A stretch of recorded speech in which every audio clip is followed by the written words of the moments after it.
in DC are kind of racing each other to voice support for broadband expansion into rural America. But one outcome of that might be a greater capability for automation in agriculture with more internet access and might be more investment in that. I mean, is that something that should that sector be concerned with first? Should that progress be tempered, or should we just accept it? Anyone I've talked to in a rural area that doesn't have broadband access would like to at least be a choice where they live. And we know right now that we don't have broadband access in many of those areas because corporations didn't think they could make money laying the pipe the last 30 or 40 miles. So to me, broadband access should be a right of citizenship. Obviously, you don't need to sign up for broadband in your own house or apartment if you don't want to, but we should give you that choice.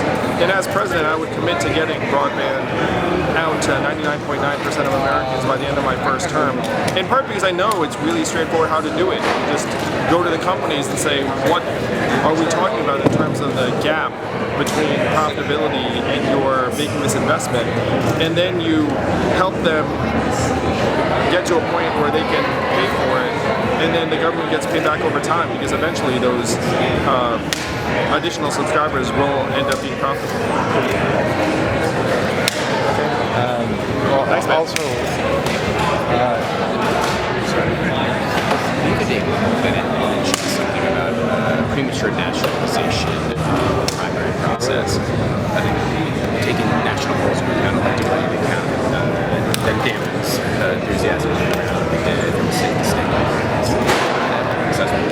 I think there has been a real change in our process, where it used to be that the voters in the United States had much more powerful say, and because of the game rules and some other things, Michael is right.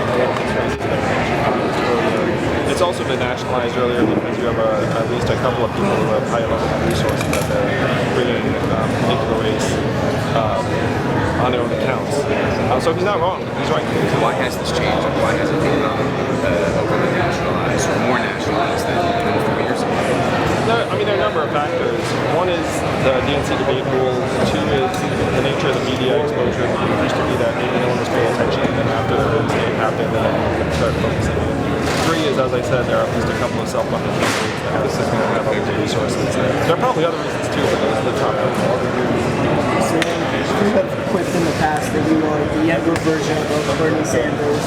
A lot of voters I talk to now will tell me they're thinking about you, they're thinking about Mr. Sanders. Do you feel like in some caucus precincts you could potentially play a sport to the Sanders campaign?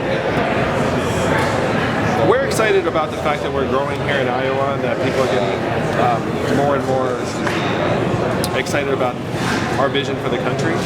I think we're going to do really well on February 3rd. I think we're going to go past viability in many more places than people are forecasting, and we're going to have a great night.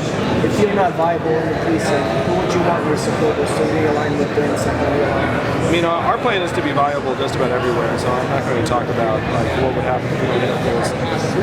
the promised needs for infrastructure investment falling to us moving forward.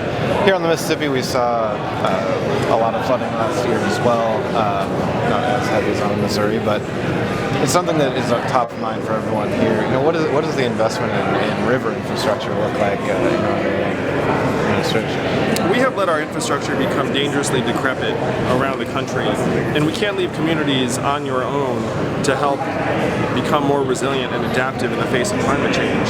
I would put hundreds of billions of dollars in federal money into improving infrastructure in places like this that have already seen the early effects of climate change that are going to get worse over time. It's much more cost efficient for us to invest now in infrastructure that will make you stronger and safer than have to clean up after the fact. Do you know how you pay for that? Well, we have a massive infrastructure deficit that we built up over the last number of decades. We can't leave communities on their own. We should be investing hundreds of billions of dollars right now. And the great thing about infrastructure is that we'll see an economic benefit from that investment that will be greater than the money that we're spending. All right, thank you.